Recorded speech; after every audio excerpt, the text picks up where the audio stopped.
All right, welcome everybody to another episode of the Inside In Tennis Podcast. Mitch Michals here, as always, part of the Believe Network. We've got a ton of great content as we gear up for now second week. We're in the quarterfinal round, Roland Garros. Joining me now, one of the premier voices in tennis and broadcasting and podcasting, Monday Match Analysis, 3 podcast, Tennis Channel broadcaster, covers the Challenger Tour. The man that puts the new in Newhouse. It's Gill Gross back on the show. Gill, welcome back to the show, buddy. I like it. That's Otto, everybody, over my left shoulder. This is the magic trick right there, is to just keep one Otto close and you become a 4% better at podcasting. Yeah. Where's your Otto, Mitch? I know. Well, my school mascot's a little weird, but I need a prop. I went to St. Louis U, the Billikens, so it might even be weirder than Otto, so I can't really judge. That's why I refrain from making fun of him. I'm all for weird mascots, but you know, it's an interesting time, right? And I want to get into this too, because you're breaking down all the matches on Monday Match Analysis. We've got the quarterfinal round. Men and women are starting up here, but I want to get your gauge on a historian of the game, a young historian like yourself. This tournament, what we've seen up to this point, and still a lot to be written, is this going about as what you expected in terms of results and the seeds or lack of upsets, or do you think this has been more shocking? You can open it up to the men or the women. I'm just curious if you think this one is a little more or less shocking than normal. I think Roland Garros has typically been more chalky as a tournament. I think best of 5 clay, you're not going to reduce the variance in tennis any more than you can in best of 5 clay, because you're not going to have players who are big servers and they force a bunch of tie breaks and they play more clutch. It comes down to 4 or 5 points. The margins are tight. Some weirder, kind of crazier stuff happens. It's longer, and I mean, these differences are slight but significant. Yeah. Slightly longer points, more breaks of serve. The cream rises to the top more so when that's the kind of play that the surface is creating. So you look at the last surprising men's semifinalist at Roland Garros is Marin Cilic. Now, on the women's side, there were a couple of years that did get pretty crazy there. I mean, nobody had 2021. Nobody had Barbora Krejcikova winning, and then what? I'm forgetting Renata. Who was the Argentinian? Was the one that there was a Slovakian, there was an Argentinian. Is he Podoroska? Was that right? Podoroska. Yeah, but you're right. The Slovakian too. That was a tough one for Maria Soccer to look back on. But no, you're right. And I think part of it why I asked that is because we're in like a post-apocalyptic, like post-Nadal world. So we have to get our bearings again. Like, what's going to be this new normal? Because I agree with what you're saying. Best of 5 men's clay court tennis, the creamer is going to rise to the top, which is an interesting thing to look at when you talk about the serve, and holding it is a little tougher, obviously, to say the least, on clay. But I'm with you. I think that you're going to have a couple upsets each year. But by and large, you pretty much know second week who's going to be there. Where I do think it's maybe changed, and I don't know if it's as much on the women, Gil, but on the men's side, there is a depth level to players, and it was a Paul Annacone one, players like 5 to 12, 5 to 15, to where those names, I think, are interchangeable. There are tiers, and I think that second wave of whatever you want to call it can be a little deeper and interchangeable. So it's very ambiguous right now, I think, in the 5 through 15 on the men's side. The thing is, in my power rankings, so this is with no... This is coming into the tournament. My power rankings aren't necessarily predictions, but the top 3 were Sinner, Alcaraz, Musetti. And then I think Zverev was 4, and then you had Djokovic down. I think Djokovic was 5. So haven't lost anybody in the top 5 of the power rankings. Casper Ruud was 6. So I think if you're going to point to one major upset on the men's side, it would be Casper, but does it even count? I mean, he just was injured. Yeah, that's exactly what I was going to say. Injury part of it, and who you're up against, right? Because and you can look at certain players still in it, right? If you're banged up and injured, maybe the opponent's not quite as tough or playing as well. He was just in a tough spot against Nuno Borges, who was playing a great match. But yeah, it's tough for those power rankings too, right? Because when you have maybe veterans, maybe legends, maybe the greatest player of all time, how you put Djokovic 5th, he's still here, and he's worked his way through the draw without dropping a set, Gil. But hardest among anything is to kind of figure out what a legend's going to do going forward at the back end of his career. Yeah, I mean, I probably got a little bit too hung up on some of the Djokovic stuff coming in. I didn't understand why he pulled out of Rome. I just couldn't understand it. And at that point, he definitely needed matches. That's why he played Geneva. But now you have a 38-year-old, freshly 38, who is playing the week before a slam. So now you're going to have to go 3 weeks in a row. And then the latter 2 weeks are best of 5. And you've been injured at 2 out of the last 3 majors. Like, that is what has taken Djokovic out of 2 of the last 3 that he's played. So I was thinking, like, this doesn't bode well. But I think now the way that he's ripped through the first week and he's looked really good and he's been efficient, I feel like we're almost back to normalcy in terms of how I'm looking at Djokovic now. In terms of, I guess the normalcy would be he's the favorite and we expect him to win. So we're not there yet. But I'd say in terms of, okay, Novak is a threat and he's a contender, I feel like we know who he is right now. But isn't it still the question, Mitch, about the body in terms of the gauntlet that he has to go up against? Yeah. And I would say this is, again, my outside muscle memory and trying to compare what these guys go through, just a metaphor, maybe a lacking one. This is going on the treadmill at a nice brisk jog, and now we're going to turn it up all the way to 10. Because, he's done everything right. He's done everything you could ask for a veteran. It gets through without dropping a set. He's the oldest player in the Roland Garros quarterfinals since 71. Low maintenance, navigates his way through the draw as only he can. To win this major, by odds makers, it's going to be Zverev, Sinner, and Alcaraz. All right, let's see it. That's the question, right? Is can his body hold up for 3 matches that you would expect, right? Would probably be on the physical side. You would expect it. And the mystery coming in is who's the highest ranked player who he's beaten during this clay season. Yeah, I know. I was trying to think. I was saying, what was Hubie ranked? He wasn't ranked pretty high when he beat him. Was that the answer? No. 31. Yes, that's the answer. It's Hurkacz, 31 in the world. It was a very competitive match that could have gone either way. I don't know that we saw a ton from that particular match. So Zverev is what? I mean, 3-4 levels up coming up here. He hadn't found his confidence either, I think, and there's different reasons or theories out there why that was. And, played the week before as well, 500 event, but still goes out early. And again, it may be the gift given to him as Greek sport. He has to withdraw, unfortunately, in the middle of that match. So only a set and some change for Zverev. This is the one, and we'll talk about it at the end a little bit, but it's fascinating because you don't know what you're really going to get between 2 of the most proven players who are known for these matches. And I do think that the step up for Djokovic, as crazy as it sounds, is one to monitor because of his age, because of the injury history, because you don't know what you're going to get best of 5 in a war. It's been a long time since we've seen a healthy Djokovic in a long, grueling major match. So I'm not going to ever count him out, but is the new normal now. He's in that second wave down. Okay, it's Alcaraz, Sinner, and then we put Djokovic in the next group. I think that's fair.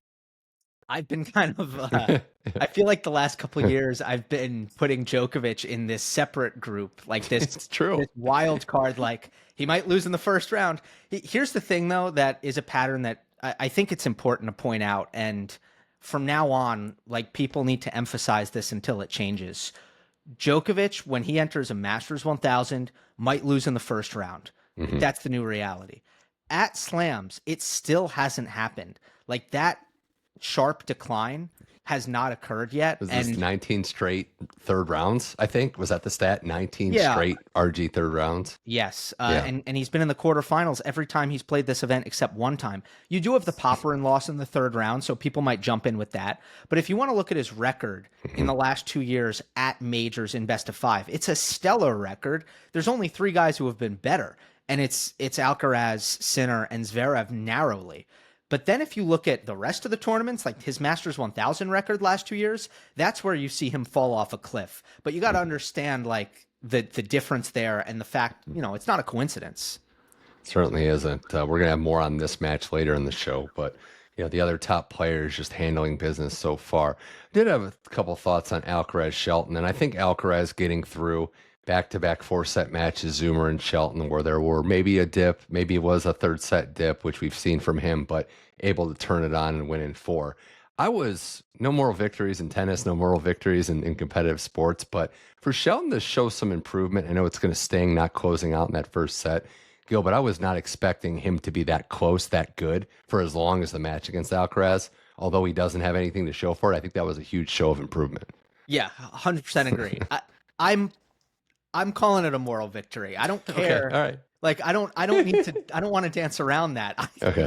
I think that in tennis over the years, sometimes we've seen that playing one of these top guys close, especially at a big event, can mean a whole lot. And I think the one that comes to mind more than any other was the Nadal team 2018 US Open 5-setter. Ooh, Team was team was tier 2. He wasn't really with those guys. And I think like bagels Rafa in the first set. Yeah. Uh-huh. He plays ridiculous tennis and he loses in 5. And then I think from that point on, team is one of them pretty much. The next couple years, if you look at the record against the top guys, he was right in there, and then he wins his slam. So I thought it was a massively positive loss for Shelton because he hung with Alcaraz in so many areas. I mean, I thought the margins were really slim here in terms of where Carlos was able to find separation. The Shelton outserves him, and he hit his forehand just as well as Alcaraz, and his variety was also on par with Alcaraz's, and that's high praise. It was. There was a moment in that tie break. It was the moment. It was the mini break back late before he served it out where Alcaraz like adjusted tactics. Like he hit a mini moon ball, as they were calling it, to kind of readjust, and it stunned Shelton. The thing that scared me about Alcaraz there, Gil, is if he learns how to bear down in the tie break and batten down the hatches, then now it's Billy Madison. Now you're all in trouble. So Alcaraz having to win that with his brain was impressive because Shelton was pushing him. It wasn't just a routine day at the park, and I think that's a testament to Shelton and the fact that he's built to go deep. We were gushing last episode on the show about his 5-set record is awfully impressive when it gets to a decider. Shelton or Alcaraz? Shelton. Yeah, well, right. Both. Yeah. But. Did you see he never wins in straights. I mean, it's like, but he's been awesome at majors. That sounds like I'm saying something negative. He's got this incredible best of 5-set record. Mm-hmm. It's way better than best of 3. It's a gap. It's probably the biggest gap on tour right now. Mm-hmm. Major to non-major is Ben Shelton at the moment. Mm-hmm. But then if you go deeper into how has he done it at majors, it's 4-setters and 5-setters. So I think part of it is like his level fluctuates pretty wildly. But here's the thing about Ben. I think his mental game is a massive asset. And I think in crunch time, in a big match, he elevates. And I mean, most tennis players just try to stay the same. I think Ben gets better. Yeah. I think he's as fearless as they come. He trusts himself. He backs himself. He's daring. Right. He's brave, like all of that. And you can't argue with the results. It served him well in these big moments. It certainly did. And we'll see if winning a set finally off one of these top guys in a major is a breakthrough there. Last thing on Alcaraz, and it goes without saying how gifted he is as a tennis player, especially a clay court tennis player, but there was so much made last year about he wins the title without even looking his best. When you watch what we've seen so far, does he look noticeably better to you on clay this year? Yeah, I think he's more confident in what he's trying to do. The commitment to defense is probably the most I've ever seen from him because it's not really his DNA. He doesn't like to get pushed around, but he's so good at using his legs when he does get pushed around. Mm-hmm. And I think he's been more consistently willing to lock it down. Yeah. And use the variety, like the high heavy ball that he's able to play. He's not going to miss it. It's a total pain in the butt on the other side of the net. He's much more willing to use that now. I think the forehand drop shot it went away for a little bit when he was struggling, and maybe it's just because it's harder for him to do it on hard court. But I feel like that's a shot that's been humming again for him and just bothering everybody. And I think the biggest thing is that he's making really consistent decisions on the court. Watching Alcaraz this clay court season, there has not been a lot of like, whoa, like that was dumb. Okay. You're saying not a lot of Holger? Is that what you're saying? Not a lot of Holger. Yeah, exactly. Not a lot of 20% shots, you know? And that's scary. It's terrifying to hear that. Like if he's an efficient decision maker now, then I don't know. I'm with you. I think this has been a noticeable difference. It started in Monte Carlo. he just got back right and hasn't really looked different since. Well, the other top player, and quickly on him, Jannik Sinner, he beats Rublev. That was more routine than I think some people might have expected. I'm not sure where your stance was, but I've noticed with Sinner starting a match, it's very, very similar to the great players in past eras, where if you're a little off or a little tentative or sluggish, he can rack up games before the fans have got their refreshments. It was like 5-love, 21 minutes in, similar to a couple times in Rome. He is as fast a starter, given what he can do on this court that the sport has right now. Yeah, he's been Iga-ing. It's like mid 2000s Federer score lines here. Rinderknecht got the most games. That was in the first round. He got 12 games. By the way, I've called a lot of Rinderknecht matches this year. That was 3 times better than he's played any match this year. and he got 12 games. Yeah. Wow. Look, he's not going to, it's so repeatable for him. He's so comfortable with what he does. It's so programmed. And there's, talk about making the right decisions, but also maintaining a level of quality on your average rally ball that is just absurd. How many like rough patches do you find in a Jannik Sinner match typically? Like none. Not since the fitness questions have gone away would be my answer, because that used to be the only thing where it was, okay, is he built to hold up for this? Well, since, those questions are gone, you're right. Like, it's not with Alcaraz. I always find, Gill, and you probably find this too, that Djokovic or these other players are in matches. They just they have the mindset of, I got to stay in the fight. There'll be an opening. I'll have an opening. I'll have a chance. There'll be a dip. I don't see it with Jannik. I've been looking hard. Just don't see a dip. No, not really. It doesn't really happen. I'm still hung up on this top 20 stat for Sinner, and I don't know how much publicity it's gotten. I'm just blown away by this, and I want people to start talking about it. Do you know? I'll do it trivia style. Okay. You know the last time he's lost to someone outside the top 20? Okay, so I know the record's absurd. It's like in the 60s. It was it 2023 spring? Summer. Well, I gave him too much credit. I gave him too much respect. But still, it's crazy, right? It's like in the 60s, right? So I haven't counted how many wins in a row it is, but it was summer of 23. It was against Dusan Lajovic in Cincinnati. And the context around that match is pretty funny. He just won his first Masters 1000 title. So it was one of those, I just won the title first round matches that he loses. Hasn't lost to a player outside the top 20 since. And that is a microcosm of exactly what we're talking about. He's not going to have a really bad day in the office. Terrifying stuff. Just a couple more things here on the men's side with Gill Gross on the Inside In Tennis podcast as we look at Roland Garros. And the upset of the day as we record this was Alexander Bublik beating Jack Draper, a quarterfinalist. If you want some variety, if you want some variance, this is going to be the area that it exists in. Draper was and is a top 5 player, has had a remarkable year really since last year, has been laying the groundwork, but coming into this as a big favorite, doesn't get the job done against Bublik, a guy that I know you saw at the Phoenix Challenger and that we've seen around the last couple of years. His attitude or lack of work ethic at times has been debatable, but when he's locked in, and he has been for a couple weeks now, he can do some dangerous things out there. And today it was hit 68, 69 winners in a clay court match and keep the pressure on. That was it, Gil. It was he didn't wilt as the finish line approached. That stood out to me, and full marks to Alexander Bublik for getting this done.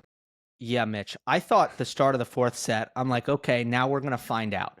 Because now Bublik's in the driver's seat. He's supposed to win, somewhat at least. And how does he respond at the start of the 4th set, where this is where I'm really locking in, and I'm like, probably where Jack twists it. And Bublik breaks at love by hitting 4 winners. It's a backhand down the line. It's a backhand drop shot down the line. It's a angled forehand cross-court pass. And it's a forehand return winner that he picks up off his body inside in. A first serve return that he hits for a winner. It's like, what? And you see Bublik breaking at love, and the server didn't really do much wrong, which is insane. He does get tight in the 5-4 game, serving out the match for the first time, and Draper makes 2 excruciating forehand errors. But other than that, it really was a case of the upsetter took the racket out of the upsettee's hands, which is rare. But Jack felt like, Jim was saying it a lot on the broadcast, a passenger in this match because Bublik, with all of his offensive capabilities, the firepower on the serve, the hands when he goes to the drop shot and the volleys, and the two-hander I've always liked, this forehand is the new thing. Like, Yeah. if there's one thing, and I was talking about it in Phoenix, and it's funny to have this perspective of being in Phoenix because Bublik was simply at rock bottom when he came to the Sonoran Desert that week, having not won. I don't think he had won back-to-back matches since his fourth round run. I think he came from a Vegas bender. He did. I think, yeah. He did come from Wow. a Vegas, but I didn't have that information. Okay. Nobody told me this. Well, it worked, so maybe that's going to be hopefully not copied by too much. But yeah, you saw what did he have, a new lease or did he have a new game? Like when you were watching him go to win the title, which he had done before, was it that jaw dropping? Was it that noticeable that this is a different type of guy? No, he showed up in a horrible mood, Mhm. and he played Alexander Vukic in the first round, dropped the second set, and I thought he was going away there. The one thing that was also a storyline with Bublik, though, right away that week is he did change his racket, went from Technofiber to the Babolat Pure Arrow. He did a pretty bad job spray painting those Pure Arrows black because you could see the yellow bleeding out. So it wasn't a very well-kept secret. But you could see the first couple matches Bublik played, he was on edge. He went dark very quickly. He was constantly talking to his box. And then as the week went on, you just saw his mood lifting and lifting and lifting. And, it was, again, everything kind of typical about Bublik. But the one thing I noticed that week, and I continue to notice it, is he's hitting this high margin, high RPM, aggressive forehand that he can rely on. And that's something Bublik didn't have that. It was either like erratic, flat, kind of gunslinging forehand, or he would kind of play patty cake with it. And he was almost kind of a soft hitter from the back of the court with his forehand a lot of the time. It was, kind of crazy again to see how he handled the moment. Really just cool. I know it's cliche, but to see how much he cared about this. And I hope it keeps it going because I do think he has real weapons out there. We'll see, man. He gets Sinner next, so congratulations. That's the next matchup in the draw. I don't want to sound crass, but yeah. I'm really happy for Sasha. What I'm about to say is A-okay, and he should be really proud of himself for the last 2 months, no matter what happens. Yeah. I don't think it's a good sign that he was so happy and so emotional. Like after that win, it was such a victory lap for him, which it deserves to be and it should be. But man, I think he's going to have a lot of trouble getting into battle mode 2 days from now. Yeah. Celebrating a little too early, but hey, I mean, this is a breakthrough. First time he's ever made a quarterfinal at a major.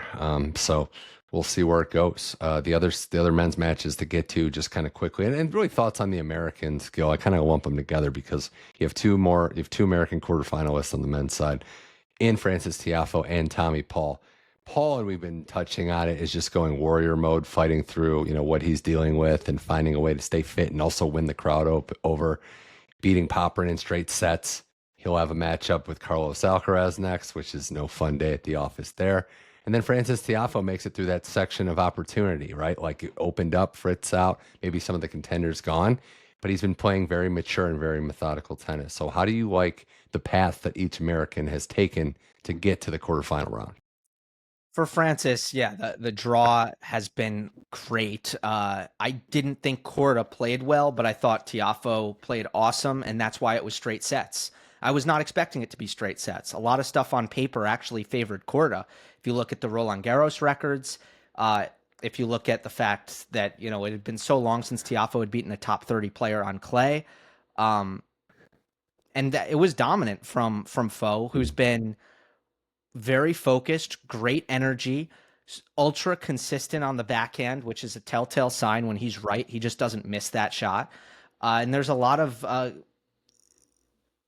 he does do a lot of great things on the forehand in terms of opening up the court and finding angles. Yeah. But yeah, ultimately, you talk about the top 30 stat. It had been 3 years since he'd beaten a top 30 player on clay before the Korda win. He's 2-8 lifetime against top 20 players on clay, and his last win was 2019. So it's been 6 years.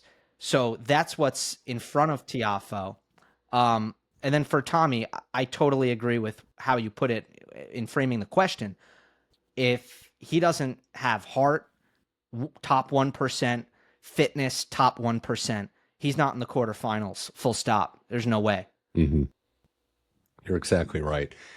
There are matches, the Fucsovics match, he was down and nearly out at parts of that match. I mean, it's very, very tough, and Khachanov especially, to not hit that tap sign, essentially, and not tap out when you're in this situation, when you're playing against world-class athletes. And it's not even a full tap, I say that, but it's to keep fighting and to keep doing it, and to be proud enough not to use it as an excuse. It's not great to be playing Alcaraz next, though, not at full strength. Like, that just doesn't sound fun. I mean, Tommy usually has moments in these matches against Sinner, against Alcaraz. He's played them really well, especially if you look at the first hour and a half of their matches. U.S. Open against Sinner last year, first 2 sets are tie breaks. Rome this year against Sinner, wins a tie break. A lot of these Alcaraz matches really tight for the first 2 sets, even at slams, and then Carlos has pulled away. So Tommy has kind of had the ability to redline his game, up his ground stroke speeds, and it seems to work for about an hour. Yeah. And then it doesn't. Yeah, the Rome match against Sinner was exactly an hour, and then it didn't. Do you think enough people respect Lorenzo Musetti? Do you think he's properly rated now, or is it still no? I think we got there. Okay, we did eventually. Because what he's done on clay has been ultra consistent. How he won that Holger match, I know we've talked about Holger and some of the inefficiencies, I'll put it, of his game. But that was a dogfight. And that was, say another cliche, Musetti wasn't really firing on all cylinders. Oh, that stat that they played, every game was going 30 or 40 deep in the first 3 sets. So you're looking at Musetti having to grind. And I think you tweeted that outlier stat. Like, he wasn't at his overall best, but yet still found a way to win the big points. Yeah, he lost 1 through 8 shot rallies and actually won by a lot. If you look at the total points and what the match looked like in terms of final scoreline, which is super rare. Like, you're not winning a lot of matches in the 9+ category like Musetti did. But yeah, it was like, are you fit enough to play these long rallies with me? Are you consistent enough to play these long rallies with me? Lorenzo knew the answer was no at a certain point, and he just committed, like, if I need to run down the first 4 balls and just stay ultra disciplined, that's what I'm going to do every single time, and I'm not going to get away from it.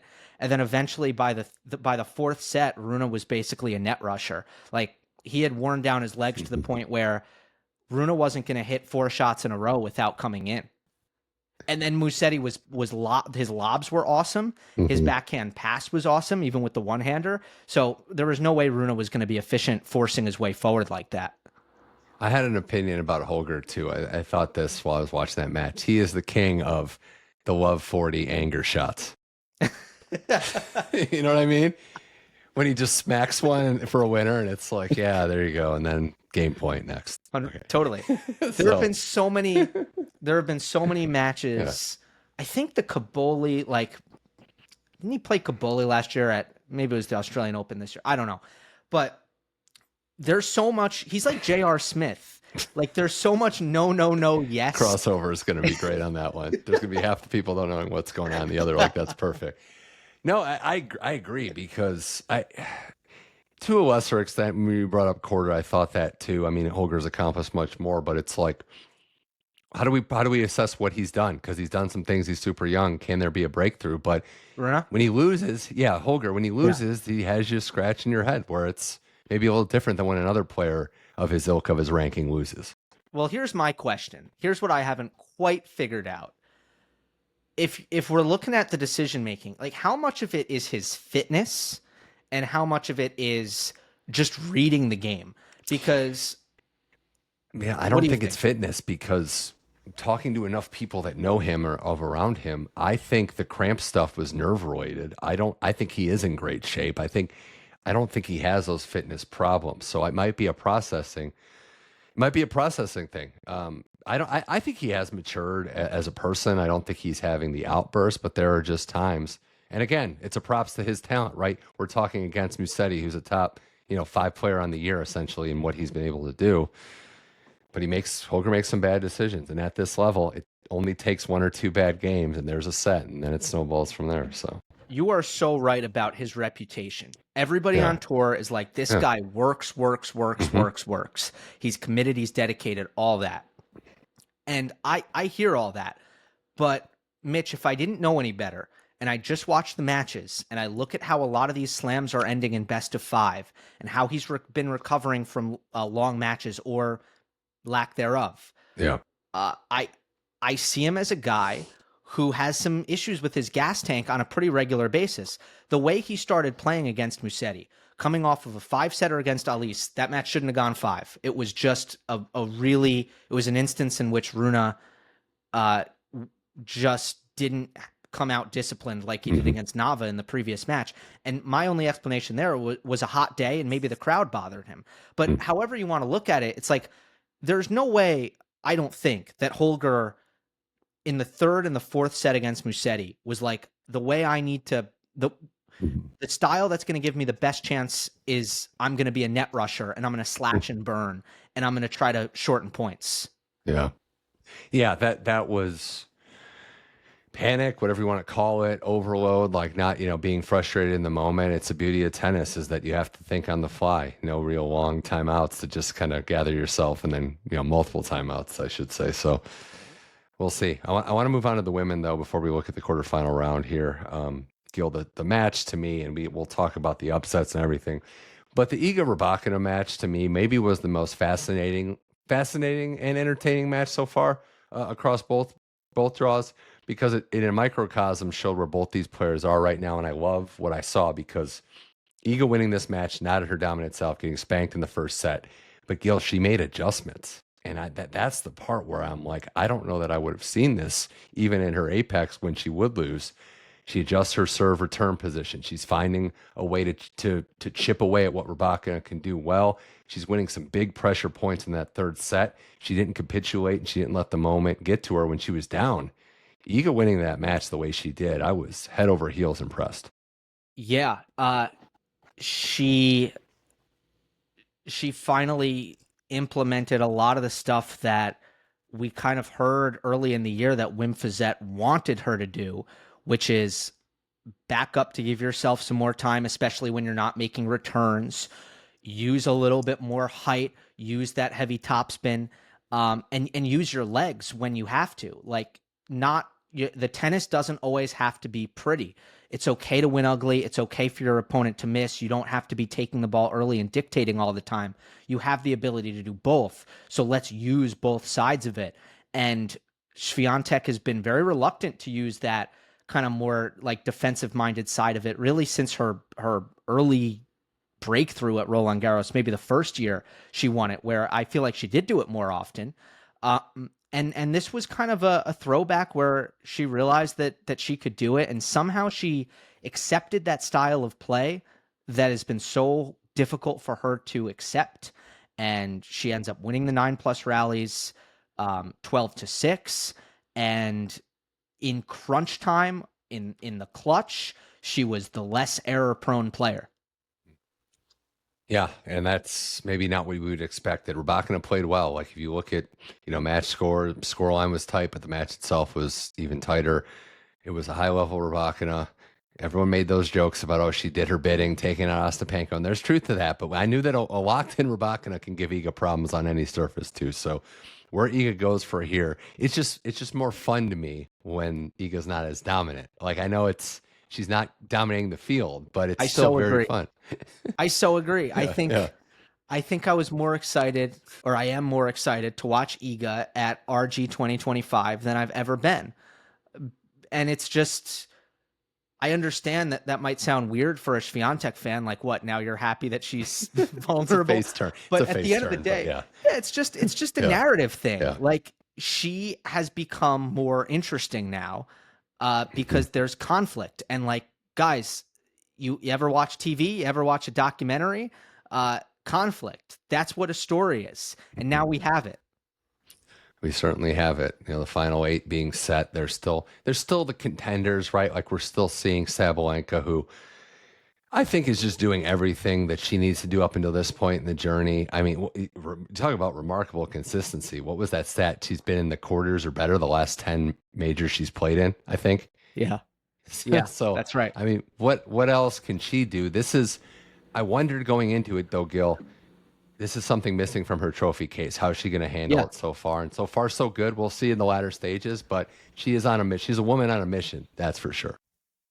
Yeah, that's where we're at with Sabalenka. It's like it's almost how quickly, because she's somewhat of a late bloomer. It did take her a second.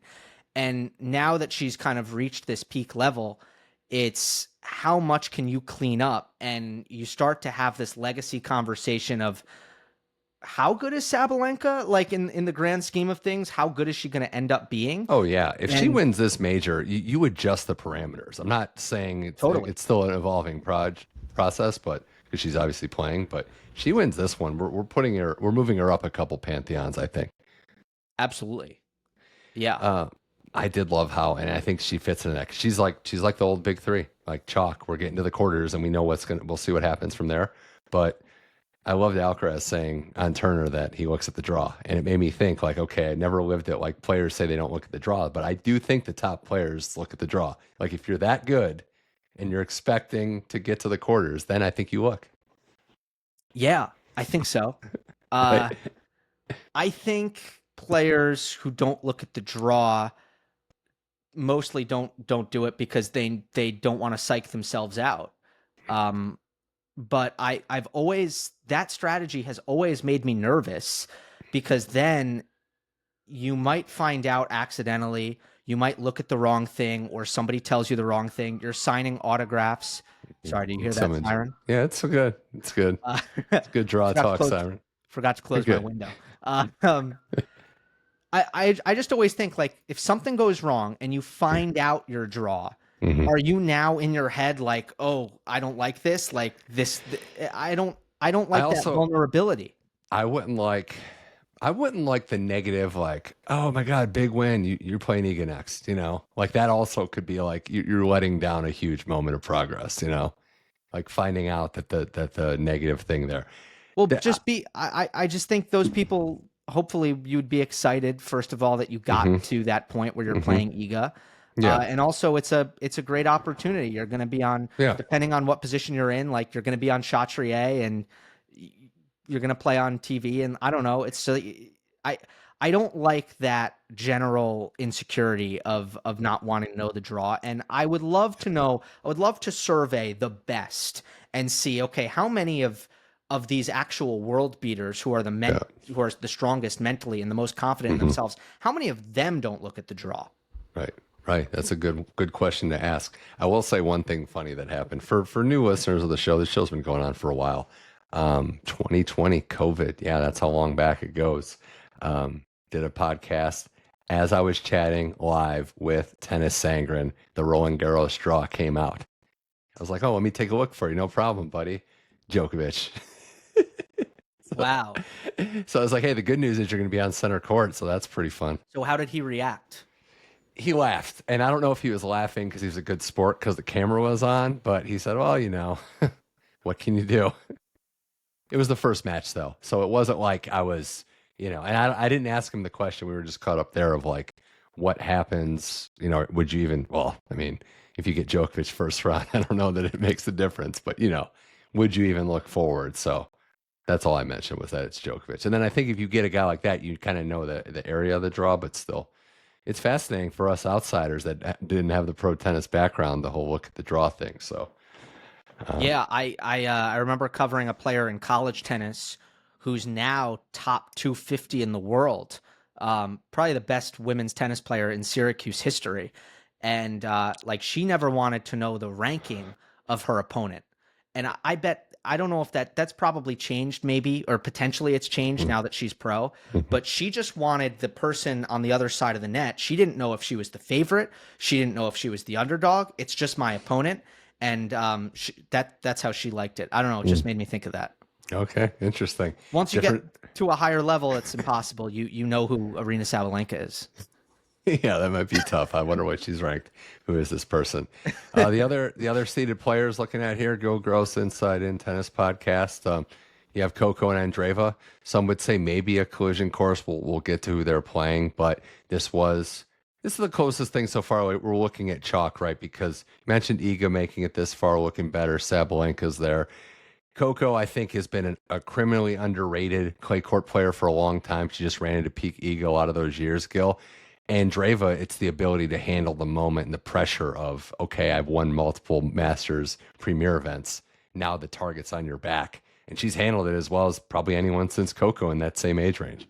Yeah, this is her first major where it's like, all right, Mirra, make the semis. Like, that's your expectation.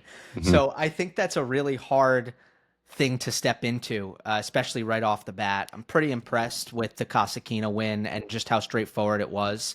And now she kind of gets the Cinderella quarterfinalist in Boisson, which is definitely a positive for her. And there's really no other soft spots in this quarterfinal lineup because six of the top 8 seeds are here. We had a chance at chalk. Paulini, Svitolina, and then the upset were the two. And Svitolina, I mean, I'm impressed with her, Gil, because of how well she knows her game. She's a fighter, and I think we've known that about her. Like, if she's down, she's going to battle, and she saved those match points. But she just knows what she can do. And I think there's some real confidence and calmness in that. It was a tough loss for Paulini, obviously. You saw the joy kind of leave her face for a little bit, which was unfortunate. But that was just impressive by Svitolina to keep battling, as was the case with Keys. Maybe not this last round Baptiste, but the Kenin match was the same thing. Like, down and not out. She's just going for her shots and hitting them. Yeah, that was really fearless down the stretch for Keys. Svitolina, you kind of hit the nail on the head of what I like most about her. I think, especially since coming back from maternity, this kind of phase 2 of Svitolina, she is just as comfortable now in offense, defense, and neutral. And maybe she's still not like a high artillery player, but she's never going to shy away on a short ball on her forehand of giving it as good a rip as she possibly can. That said, she's going to be consistent in neutral and she's going to defend hard. So I find I love the term in basketball when players score at all 3 levels. Can we bring that to tennis? I think we should. I also was going to compliment you. I'm going to have to try that high artillery. That's so nice. That's a nice way of saying that they don't really maybe hit the hardest or have the biggest weapon. So they're just not a high artillery player. Yeah. Great way to put it. Yeah. They're more of a, I don't know. They're not a tank. They're like the, I don't know weaponry enough, Mitch. Okay. I got it. I get what you're picking up, and it's true. I mean, it's sometimes, hey, it's not all about who hits the hardest. So it's not. We like to see it. And yeah, since she's come back from motherhood, just playing some of the best tennis of her life back in another major quarterfinal. The upset, though, and this is where I want to get your expertise on this. This is why sports are great, right? Because you can look at this match, Bousson, the French wild card, 361 in the world. Tears her ACL before last Roland Garros. There's all the doubts in your head. What's going to happen? She goes on this run, comes back in a couple matches, crowds behind her, then comes back in this match and stuns one of the top players, ranked players in the world, Jessica Pegula. Incredible moment, incredible scenes. But if you're looking at it from the other perspective, it's a brutal loss. So that's why sports is just the best, right? Because this is going to be a tough one for Pegula to get over, given how this match went down. But Bousson, man, she just found a way and rallied and used every bit of that crowd to get to the finish line. Well, that's the thing. Pegula just needs to be like, hey, it's clay. I think she feels like she's fine on clay and that she can pick up results on clay, but she'll also feel with her flat trajectory and the way she likes to take the ball early, and potentially some movement aspects in there as well, that it's her worst surface. And she's kind of up against this avalanche of underdog Cinderella story French crowd. And I don't think it'll feel good at all for Pegula to kind of to take that defeat. But I do think in a few days she can be like, well, it is okay. Yeah. Like I can look ahead to Wimbledon. I don't think that's going to stick in her craw for all that long. I hear what you're saying, and I know that, yeah, it hadn't been the best lead up, and this, I agree, isn't her best surface. Just when you were in these matches that are winnable, regardless of that, you're like, I could have won that match. And I was going to ask you too, where are you on? Because we could pick it out online, but screenshot Twitter when you see the still shot of a point in action. Do you think it's as inaccurate as it is maybe in other sports? Because you know the speed of these athletes is different, how fast the game moves. But it was the Pegula shot where the whole court was open and she didn't put it away. Oh, it's so inaccurate, the screenshots. I hate the screenshots. It's like the quarterback the quarterback ones are the worst because the guy looks wide open when you drop back and you don't understand there's a 4-4 safety coming and the pocket's caving in as that picture's taken. Totally. And in tennis, it's like anytime you don't hit into the open court, it's going to look stupid if you pause it. But I mean, it's like, it will. But at the same time, you got to understand like momentum and movements. And if somebody's hips are oriented into their recovery towards the middle of the court, and it looks like they're going to sell out in that direction, then you want to go behind. And I just think there have been a lot of instances actually where a player has gotten into one of those guessing situations and the screenshot makes it look horrible, but it wasn't as bad as it actually is. Never is. Well, it's a good place to wrap up this episode here, Gill. Quarterfinal matchups. We'll see. We're going to get this out tonight, so we'll see. Early listeners will get the full, pre-match previews, but we got a couple of good days of tennis leading up all the way to the end, so it's going to be so much fun. But on the women's side, I guess the first question, the open-ended question is, are we going to see more of the same, the seeds prevail, or do you see some upsets coming through here?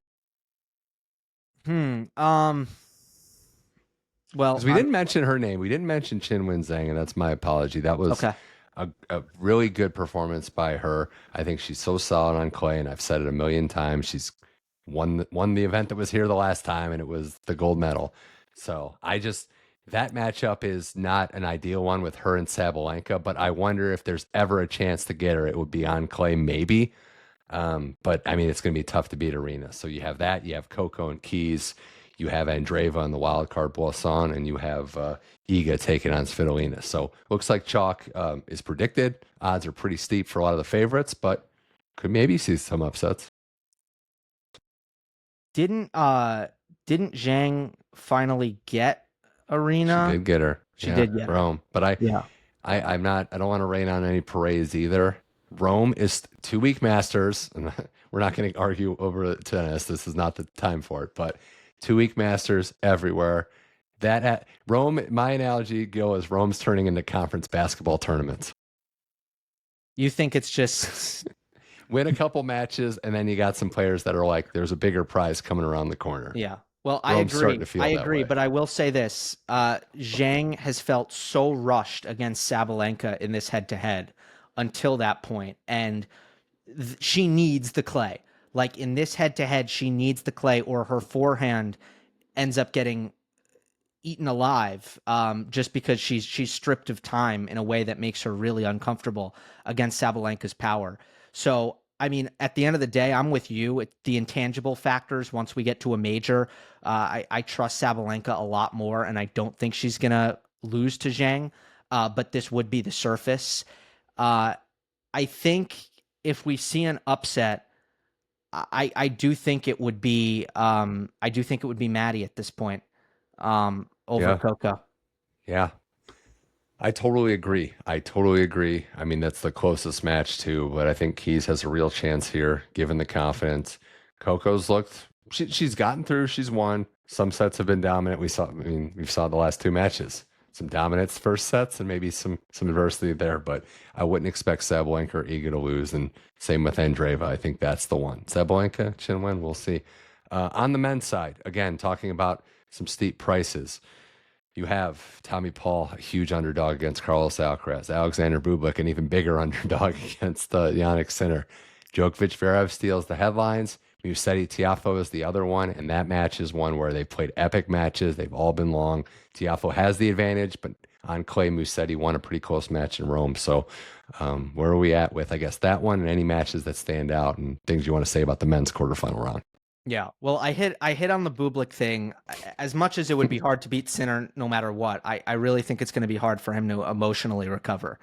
Um, Tommy and Carlos, the problem that I always get with Tommy is I don't think he matches up from a ball striking standpoint with the elite players, and he doesn't get a ton of first serve damage. If he's on a surface or in conditions where he can get to the net a ton, that's what I think gives him the best chance. On clay, it's really hard to do. When he played Sinner in Rome, he could not get to the net. You don't have the footing when you come forward as much, and it's harder to find the amount of damage that you need on your approach shots. So I think it's tough sledding for Tommy. And then, yes, the harder ones to call. I guess I'll end on Djokovic Zverev. If we do Musetti Tiafoe, this is the first time that Lorenzo is expected to win a major quarterfinal. He's got all the pressure. Tiafoe doesn't. He's got some like Bublik qualities there where, okay, he can get hot on the first serve. He can come in and his hands are great. His forehand has some finishing juice to it as well. I just can't ignore the massive disparity in clay resume, and it is enormous between Tiafoe and Musetti. And I think Lorenzo's going to do some things, get it up high on Tiafoe's backhand, use the sharp angles to kind of expose the movement, and ultimately just make a ton of returns and a ton of balls. Does Tiafoe have the consistency in attack to hang with that? I picked Zverev before the tournament to make the semis. I have changed it. I'm going Djokovic. There we go. Yeah. I think that, first of all, whenever these two play at a major, under pressure, I think Novak is going to go after the ball with his forehand, and he's going to believe in it and own it, and Zverev is likely to not. I think that Sasha is going to try to make this as physical as possible, and that's going to be the main card that he's going to play. It might work, but I also think Djokovic has been sharp enough and he uses his weapons well enough where if you're going to sit back, I just don't think you're going to beat Novak unless he has a real physical decline. And I don't think the serving disparity is as big as you would think based on the radar gun, the way Djokovic hits spots, the way he returns whenever Zverev is too central with his serve. That's not as big of a gap. I think it's the forehands. Like, I think the forehands decide this matchup and the net play a little bit. And Novak grabs these neutral situations by the horns under pressure. That's the only way I can put it. And Zverev kind of doesn't. Yeah, I'm going to go with Novak too, even though his serve might not be as high artillery to just circle it all back there. But no, it paints lines and it's very effective. It's a sniper, Mitch. It's a laser-guided missile. It is. And it's also, I don't think I don't like that Zverev got him here, got him fresh. Maybe if Zverev's on the other side of the draw and this was a final or after he plays Alcaraz or Sinner, but this one's tough. And yeah, the Musetti Tiafoe thing, we haven't seen Tiafoe really face a lot of adversity, any adversity. So what happens if Musetti wins that first set, starts breaking him down a little bit? How does Frances respond? So yeah, I'm excited. This is going to be fun. Gill Gross, this is always a pleasure. Always welcome on the Inside In Tennis podcast, dropping knowledge. The last thing I was going to say was, and I have comments for one player in particular, if you're going to call out the crowd, especially the French crowd, maybe do it after a win or not like after like a loss to call someone out for injury, like Jamie Munar. Didn't really look good given the fact that Fees pulled out. That he thought the guy was faking. At least maybe wait until you see that he actually isn't hurt, because in this case he was. Well, okay. I'm not defending it. I'm not. I know, I'm not. I'm kidding. But I'll tell you what though. I did a podcast later that night, and I was taking everybody through it. I'm like, you were watching the match and you were like, is he exhausted or injured? Because you see the medical timeout on his lower back and you're like, okay, I got that. But then the way he's moving around and the way he's playing overall, it looks like a player who's just on fumes and has nothing left. And then he basically spends the third and the fourth set resting on the court while playing a match. Yeah. And then in the fifth, he's able to give it a push, which was not surprising. And he wins because Munar can't hit the ball past the service line. So that was the problem. It's like Munar has nobody to blame but himself for losing that match with the way the ball was coming off of his strings, just short and slow and central every time. It's like Fils is going to hit a forehand winner if you don't hit the ball. Like that's what's going to happen. Yeah. Well, we love conflict, as you said. So that's another great example. I'm sorry. I guess I didn't finish. So Fils in the media was basically like, I was cramping, I got tired. So then on my podcast, I was like, well, it was hard to tell if Fils was hurt or injured, or sorry, if he was hurt or tired. Turns out he was tired. And then I felt bad as well because of what ended up happening. And then I had to come on the next podcast and say, by the way, he was hurt and tired. He was so tired he didn't know he was hurt, or maybe he was so hurt he didn't know he was. I don't know. But yeah, it was scenes, and that's the reason I bring this up. It's just great to have scenes in tennis. We love it. It's awesome. So I'm all for it. We love scenes. It's the best. Gill, you're the best. Thanks for coming on the show. Appreciate you as always. Best of luck on Monday match analysis and everything else, broadcasting and podcasting. All the best, man. Thanks, Mitch. You're the man. That was Gill Gross. This was the Inside in Tennis podcast. We're on all your available podcast platforms, all part of the Believe Network. So go to Apple, Spotify, iHeart, Amazon Music. Download the show, subscribe, leave a nice review and a 5-star rating, and subscribe to the YouTube channel at Mitch Michals as well for the full video episode of this and other episodes, all our episodes, as well as some YouTube shorts. So again, thanks to Gill Gross. Thanks to everybody out there for listening or watching. I'm Mitch Michals. We'll be back in a few days. This was the Inside in Tennis podcast. Thanks for listening. Enjoy Roland Garros.